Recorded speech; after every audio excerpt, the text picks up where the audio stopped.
for another episode. So this is from Auto Evolution. I read this article and was like, hey, this is a really good article, worth everyone reading. But save the manuals. Every stick shift car or truck you can buy in the US as of 2023. So good job, Auto Evolution, on sharing this. Now that's a BMW one of the M series. I don't know if it's an M3, but very interesting vehicles. So the Acura Integra, that's one vehicle. If you're looking for a manual, the Acura Integra still produces a manual. And I'd give my thumbs up to this vehicle. This is a vehicle, an Acura Integra is not a vehicle that will worry me about long-term reliability. It won't worry me excessively about cost of ownership.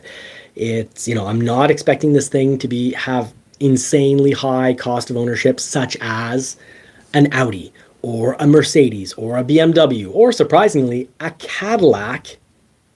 If I'm going to pay super expensive oil changes, I'm going to get a Porsche. If I'm going to pay for expensive parts, I'm going to buy a Porsche. By the way, when your Toyota breaks, parts are expensive. I've owned a lot of Toyotas, and it's disgusting at times when you're looking at prices. Like, I've had 90s Toyotas and 90s Ford in the yard at the same time. The same part breaks the same summer, and when one price is $90 some and the other one with taxes comes up to $800, it's basically 10 times more. I'm not so impressed. But continuing this list, we got the BMW M2, M3, and M4. All can be had with a manual. All have an incredible sounding exhaust. So all fantastic options. But you're going to pay for it. Your cost of ownership. If you're leasing, who cares? Okay, yes, you're going to have an expensive oil change, but once a year, go out and spend your, whether you do it at the dealership or not, but $400 to $800 oil change, which is essentially more or less the price range, whether you're looking at a Porsche, whether you're looking at an Audi or a Mercedes. Not the case for Acura, the one we saw earlier. BMW, when it comes to the commonly sold, so let's forget, Aston Martins and whatnot, Lamborghinis, but your commonly sold European vehicles, they're the most expensive. They have the most expensive cost of ownership. And F355, I'd love to know, and Peugeot, what cost of ownership looked like. And when you're mentioning the mic, I'm not sure if you're saying that you can't hear me. If people can't hear me, please tell me to speak up. I don't have a volume control, but I can get closer or further from the mic, and I can also control the level of my voice. So the BMW M2, M3, or M4, fantastic options. These handle really well. I've been trying to gain a little extra experience here for the channel. I can't race every car I'd like to race. However, I invested a few $1,000s, several $1,000s actually, on a racing simulator. I'm playing Gran Turismo 7 over on JCCR Adventures. I'm doing that so that when I talk about vehicles, I can talk more about handling, not from a daily driving perspective, which many of the vehicles I talk about on the channel, I've either driven once or many times. I've owned some of them, but I want to be able to talk more about handling at high speeds. And I was very impressed by the M series BMWs on the racing simulator. I was like, wow, these really are well balanced. Very fun to drive. Now the Cadillacs. Cadillacs, your cost of ownership is going to be a little higher. You can still get a manual. If you're looking for luxury, you've got it. You've got luxury looks. But do remember, Cadillac has switched over to be more of a BMW competitor. This goes back to 2009. And you're getting a rougher, harder suspension. I prefer the suspensions on Audis, and I prefer, if you want comfort suspension, Lincoln is the way to go. But if you want sound and you want handling at high speeds, you're more of a high-speed driver, maybe you're going from your Dodge Charger or Dodge Challenger into the luxury vehicles, and you want something with a lot of attitude, a lot of punch. I don't know where they're punching. It might be below the stomach area, but the Cadillac will punch you somewhere. It'll punch you with the sound. It'll also punch you when it comes to performance, and it's also going to punch you with cost of ownership because, okay, it's less than a BMW. It's roughly, if I had to roughly round it off, it's roughly 40% less expensive to do 150,000 kilometers in. or 100,000 miles, but it is expensive. It's not inexpensive like a Lincoln or a Lexus or an Acura at that. An Acura will be less than a Cadillac as well. So Chevrolet Camaro, hurry up. You won't have this one as a manual for much longer. And my only gripe with it is trunk space and visibility, but the handling, the sound, great. I do prefer the sound on the Mustang GT. The new 2024 Mustang GT blows away the Corvette even on sound. But that is a sharp looking vehicle, but you won't be looking at a whole lot inside because the visibility is not great. Moving on. Cost of ownership, it's good in a Camaro. It's a good vehicle. Dodge Challenger. If it doesn't break, you've got a great vehicle right there. Great to lease, great to own for 4 years. I wouldn't buy one of these used. This is one of the most beaten on vehicles, one of the most raced vehicles, one of the most vehicles that end up on the bankruptcy auction block. And you have to be careful. With the Hemi engine, it can be great if it doesn't have the whole cylinder deactivation technology. It has not been great at GM. It has not been great at Dodge. And that's the truth, folks. It's not because I'm a Ford-only guy.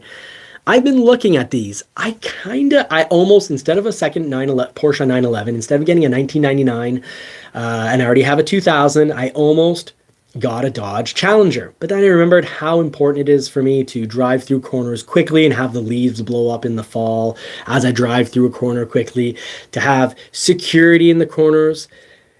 For me, handling and braking are more important than straight line acceleration. But straight line acceleration is incredible. I also like straight line acceleration, but I already have that in the Lightning, and you adapt to it. At some point, I should just buy a motorcycle, or a turbo-powered side-by-side. But this is a sharp-looking machine. Marie approves it for styling. It's the only Dodge she likes, and it's the only Dodge I can say I really like the styling on. Just don't get a 5.7 liter Hemi with cylinder deactivation on any Chrysler or GM product. Now, your 6.2 liter Hellcat engine is, it's incredible, but you don't need that much. Now, the Ford Mustang, I've already driven this, of course. I've owned several Ford Mustangs. I've owned 2015, 2016, 2017, a 2018, a 2020, and a 2022. All GTs except for one EcoBoost. The 2.3 was very impressive for low-end torque. A lot of people hate on this model because they hate if you have a 2.3 liter. You know what? Who cares what other people think?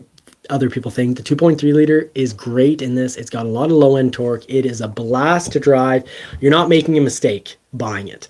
The Dark Horse is going to be fantastic because you're going to get Shelby GT350, essentially Shelby GT350 suspension. Fantastic on a track. I've played it on the racing simulator. It's fantastic. I love how this thing drives. Of course, they don't have the Dark Horse, but they have the Shelby GT350. Absolute blast. But your regular GT, you can save a whole lot of money. Get a regular GT, 480 horsepower. Incredible for straight line performance, and pretty darn good in the corners. Now, on a racetrack, it's not going to handle quite as good as a Porsche 911 in the corners. But for your day-to-day drive and your spirited mountain drive, you're not going to be disappointed. This is a fantastic manual. Save the manuals, buy a Ford Mustang GT. Ford Bronco, save the manuals, buy a Ford Bronco. I wish the 2.7 liter came with a manual. It'd be a dream machine. 2.7 liter plug-in manual would be, to me, better than a Lamborghini Diablo. Okay, maybe not better than a Lamborghini Diablo, but better than the new Lamborghinis, which handle great as well when set up as race vehicles. But Ford Bronco manual, absolute fantastic. The 2.3 liter is a great engine. I like the pedal to the metal. I like having a ton of torque. It would work for me with a performance chip and an air intake. It would definitely beef up the power to where I like to be. I like to be around close to 400 horsepower, and I like to have about 400 pound-feet of torque or more. Imagine a 5 liter manual Ford. You could probably sell people like me one of these for almost Raptor prices, but without all the equipment. Now, moving on. So moving on, we've got the Honda Civic. For the Honda Civic, great vehicle, been great for decades, still offered as manual, fuel efficient, great when it comes to reliability, great, incredible when it comes to reliability, incredible when it comes to cost of ownership. This is a great buy. I'm all for the Honda Civic. Save the manuals, get yourself a Honda Civic. Now the Hyundai Elantra N.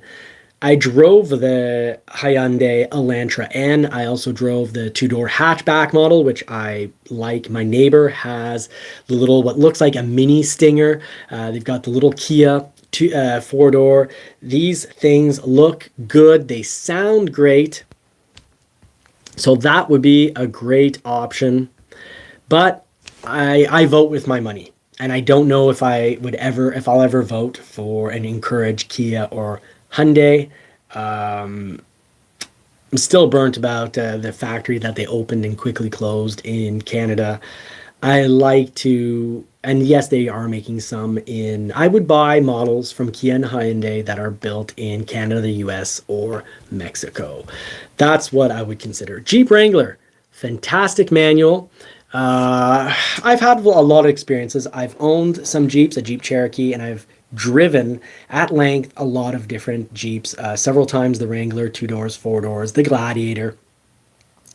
I find the 6-cylinder a little boring. It's lackluster in performance. I like it less than Ford's 2.3 liter. I'd say I like standards. And, go for a Jeep if you're not if you're not performance crazed like I am. Great. If you are, well, you'll go with a 392 V8. That's it. That's an incredible machine. They do have the best tops. Look at that top, painted on the sides, but electric rollback. The Jeep is a fantastic option. Do realize that your comfort is going to be a little bit compromised from a straight axle in the front. So as a daily driver, not as comfortable as Bronco. Now they do have the 4-cylinder turbo, which isn't bad. I find it a little more thrilling than the 6-cylinder. It's a bit of a snooze engine, but reliable.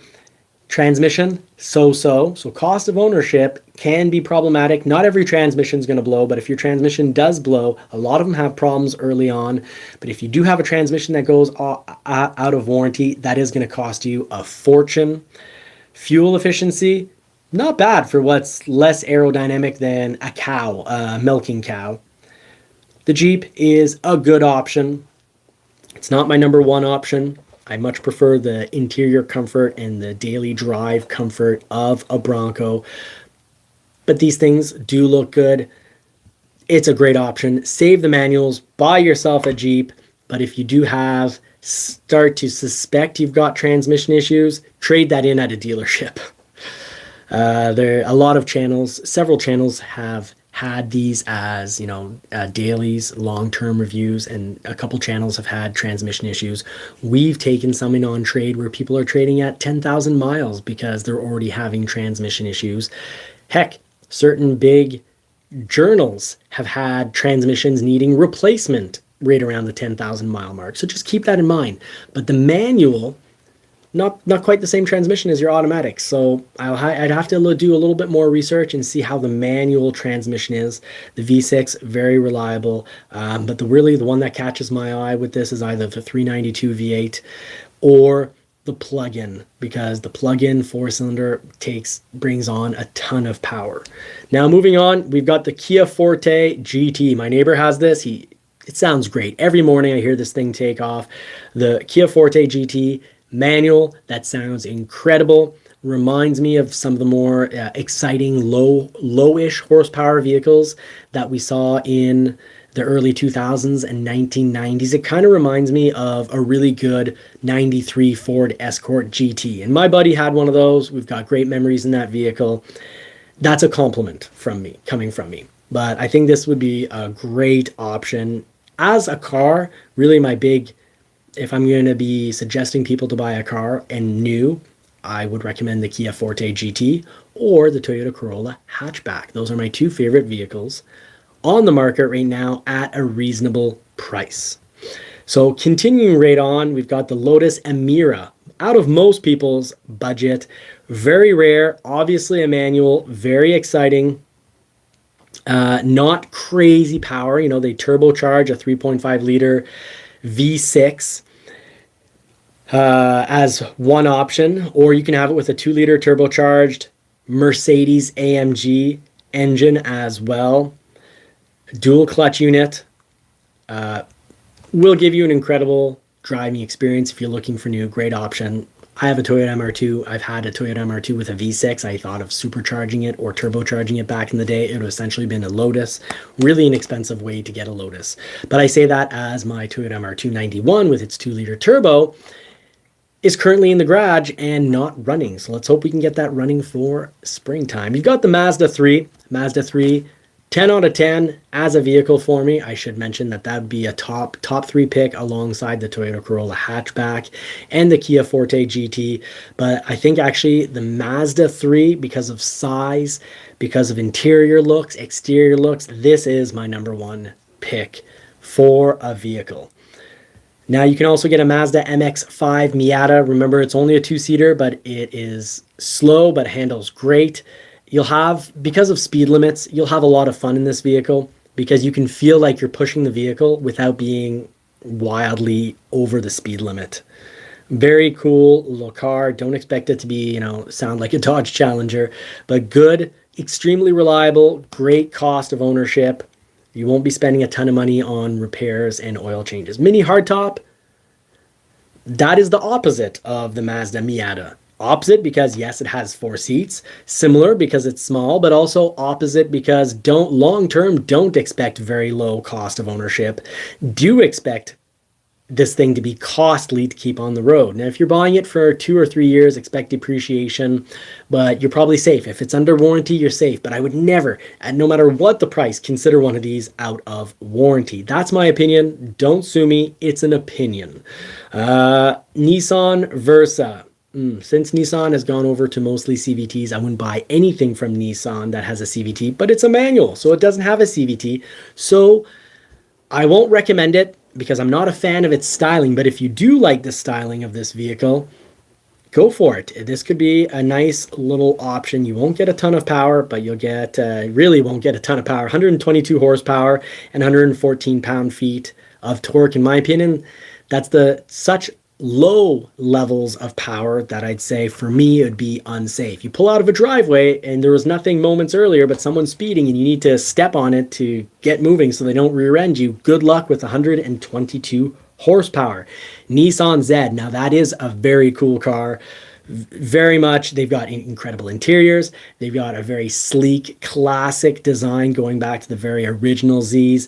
The Nissan Z is more than A-OK for me. That is a top-notch manual. Porsche 718 series. Obviously, I like these. Do expect high cost of ownership, expensive maintenance, but not, people seem to think that, they'll put in $10,000 every year you own one of these. No, you're going to spend, 4 or 5 times more on your oil change.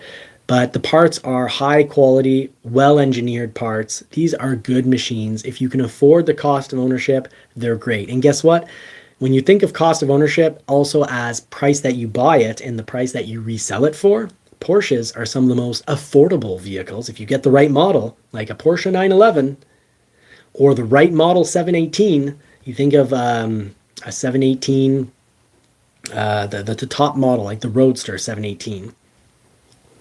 You'll buy it, own it 2 years, probably sell it the price you paid for it or more. So some Porsches can have next to no cost of ownership because you'll sell them for the same price you paid for them. Sometimes Porsches that, like a 2011 Porsche 911. You look at a 2011, it's over 10 years old, and they sell now for the prices that they originally sold for when they're new. So someone's driven it for 12, 13 years for free. So buy the right 911, pay a lot of money for your oil changes. Pay a good amount for brakes. Pay a good amount for everything, service, maintenance, everything. But they're great when it comes to repairs, and they're fantastic when it comes to resale if you get the right model. Not a 914, let's say 10 years after you had bought it when you had bought it new, but you get the right model, you're in luck. The 911 series, I'm looking at one. I've ordered one. I've got a $5,000 deposit sitting at a dealership for one because the resale is incredible. I love to switch every 6 to 12 months, and this is the type of vehicle, a manual, you can have a ton of fun with. But no, the manual is half a second slower than Porsche's Tiptronic. Just like the Ford Mustang GT, you'll accelerate to 100 kilometers or 60 miles per hour, half a second faster if you do get the model that is automatic. But the manual, you'll have so much more fun, folks. You'll have a rarity and you'll have something that's really hard to steal. Toyota GR Corolla, great cost of ownership, very good resale. It is top notch on my list. Great marks. Toyota GR Supra. Now, automatics have started to depreciate on this model, and by a good amount. But the manuals are rare enough that they're seeing very little depreciation. So this could be a good vehicle, but cost of ownership, do expect it to be a little bit more than your typical Toyota because it has a BMW engine. Expect that if you try to play around with it, other than an exhaust and an air filter, if you try to do some serious modifying to it, you're gonna have to send out your computer to be worked on and hope to have it returned, hope to have it tuned properly. Tuning the computer on this is very difficult because this thing you could say is BMW levels of protected against, just making it easy to work on. The Toyota GR86 or Subaru BRZ, great manual if you don't mind having less power, good cost of ownership, exciting style.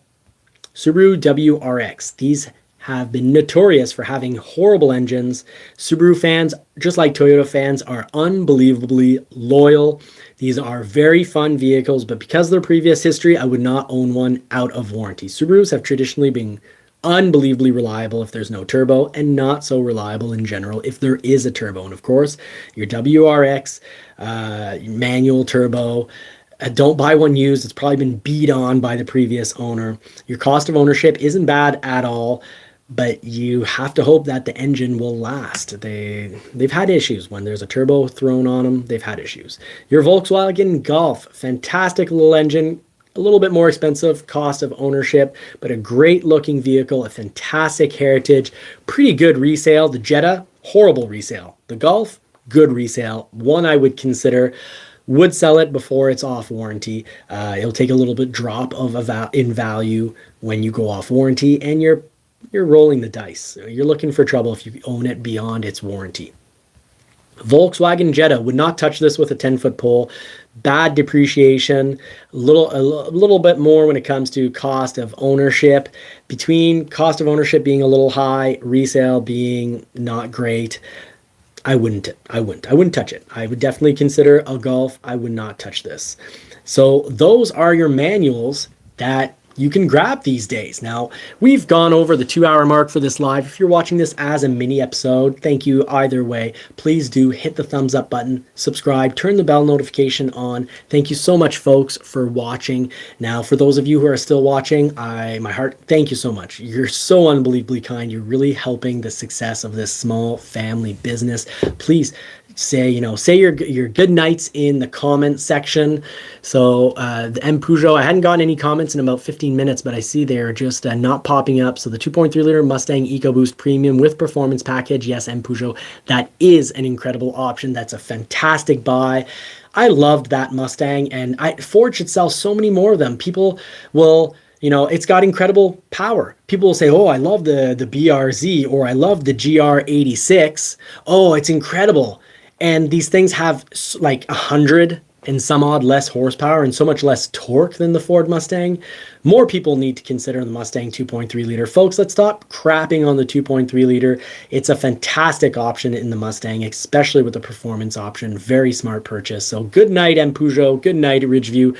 Joshua Rittenhouse, thank you so much. Folks, I really appreciate you hanging out with us. Sorry, Matt, he's not here tonight. With me this evening. Of course, I wish you all more cars and more power and a good night.